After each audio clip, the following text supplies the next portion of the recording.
I went from first grade through 12th grade and learned practically nothing about Black history. I mean, nothing.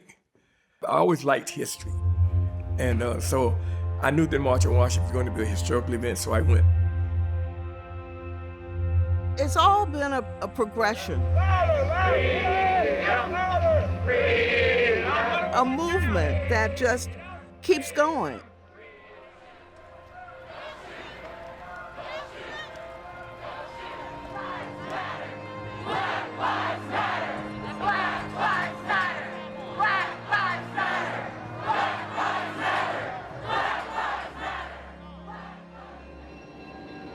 We are requesting all citizens to move into Washington, to go by plane, bus, any way that you can get there. We are pushing for jobs, housing, desegregated schools. Bayard Rustin and I got up early in the morning, and we went out to the mall. There was not a soul on the mall, no one.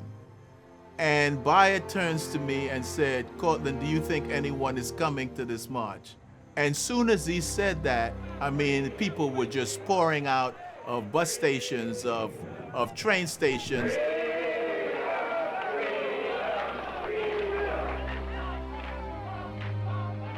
Into the area that I was assigned to came Malcolm X.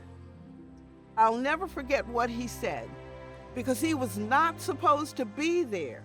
What he said was, I could not come. That this was a historic occasion.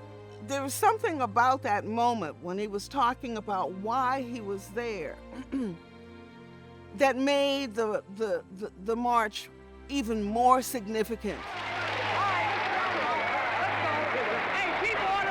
I knew by name almost all the people who were speaking. One was Martin Luther King, and then I do remember John Lewis. He is 2 years older than me.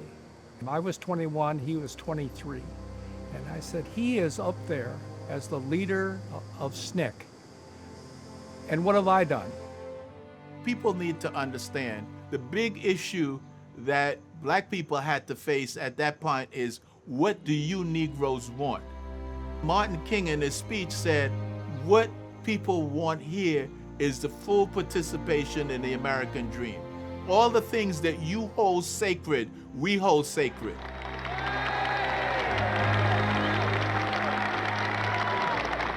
That was a powerful speech.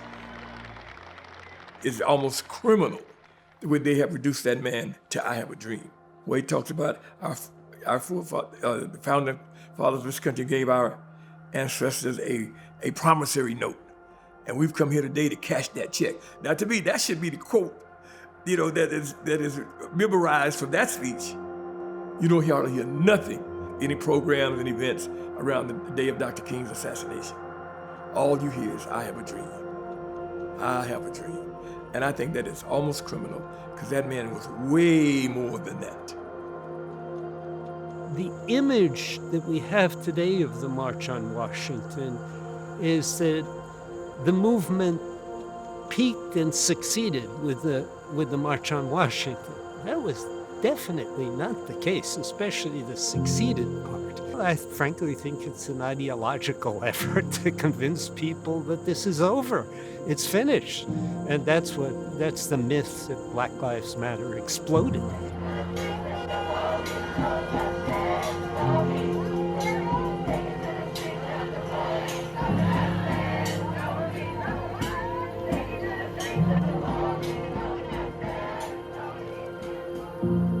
The breadth and depth of that movement worldwide is astounding.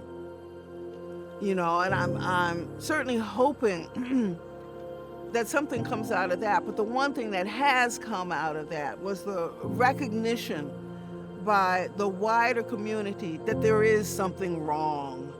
For my generation, the thing that got most of us alert and aware and made us begin to really understand what we were dealing with in this country was the lynching of Emmett Till.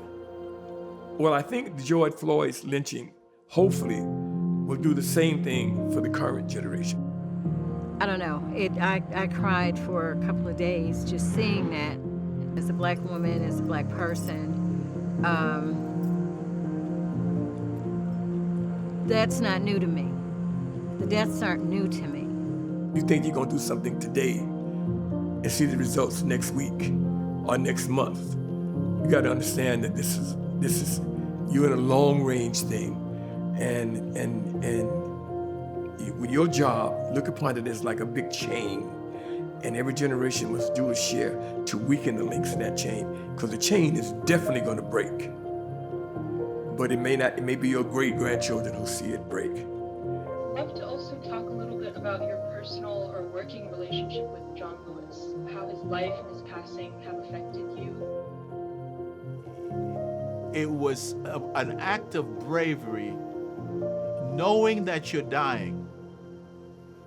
And he felt the need to go to the place on 16th Street, Black Lives Matter, to energize himself, but to also make a statement to these young people. He didn't talk about being a member of Congress.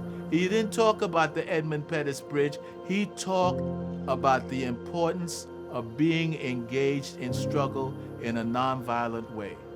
All of the positive changes that have come from people who believed it, kept doing it, kept doing it, kept doing it until there was change. Do not get discouraged. Believe that you have the power to change things.